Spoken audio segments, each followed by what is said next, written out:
Okay, Taylor, it's time There to take is a a bath. lot that I could say Okay. about this video.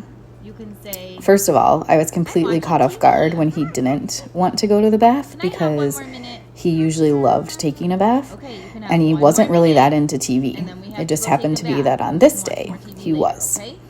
So when I told him it was time to go take a bath, I hadn't even tried to All right, connect buddy, or it's been capture one more motivation minute. or anything because usually it wouldn't have been You a can say, problem. I'm This is a sad. classic example of a situation where It's the okay. function You can be sad, really but it's doesn't time to matter. go to the We're bathtub. transitioning from a preferred activity to Taylor. another preferred activity. And it's You can say, simply I'm sad, this I don't want to aspect bathe. of transitioning, learning the executive functioning skills, learning the emotional regulation skills, watch TV to after the leave bath. something you're enjoying to actually go do something else you're enjoying. But also there's a lot that goes into those executive functioning pieces as well, like being able to stop the activity. During this time, you can hear me language modeling and coaching him on what to say and how to work through the situation, which is quite different from what we're typically taught as behavior analysts. You want the fire And then I'm really thinking on my feet, trying to think about, okay, what could I do to capture his motivation? I know that he likes the fire trucks. That's what he's watching on TV. I know that he likes racing. So I'm asking him about different things What do you want to take to once he's calm, because obviously trying to do it while he's upset isn't going to really work. And here you can even say, when I say, should we have a race? And then he's like, no. So I got it. Okay, we're good. I have something that you're interested in and that we can help with this transition. But notice again how I'm working with him, not against him, and I'm allowing space for him to have his emotional experience and to navigate that he doesn't want to finish watching the TV right now. Ready? You can see as soon as he finds the fire truck that he wants, and then I say, okay, I'm going to win, he goes running to the bathroom and is ready to get in the bathtub. But if I hadn't taken the time to do any of this, if I just did straight up extinction with him, there's so many different skills he could not have learned during this time. Oh, you want the soap? Okay.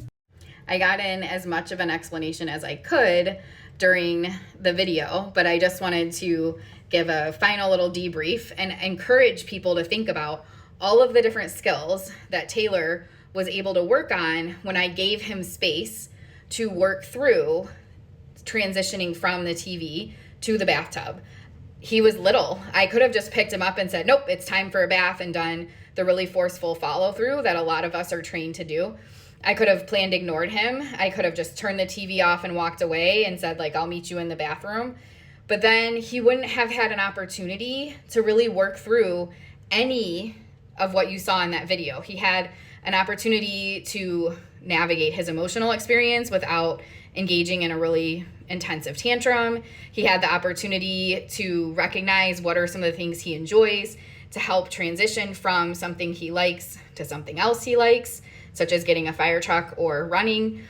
And of course, some of the language and things we were working on too. And that trust and connection with me. He saw that I will be there. I'll support him, help him learn to navigate these things. I'm not just going to force him to do something he's not ready for, or shut down and remove myself from supporting him either. So I love this video to demonstrate a variety of things. I use it in a lot of my trainings. I talk about in way more detail all of the different components, especially when looking at the areas we need to be assessing when we're looking at escape behavior. If you're interested in learning more, definitely give me a follow, and feel free to DM me if you want to know more about the different courses I have where I go into more detail about how we would assess in these types of situations and build our plans so that we can both support our clients and create effective plans for them too.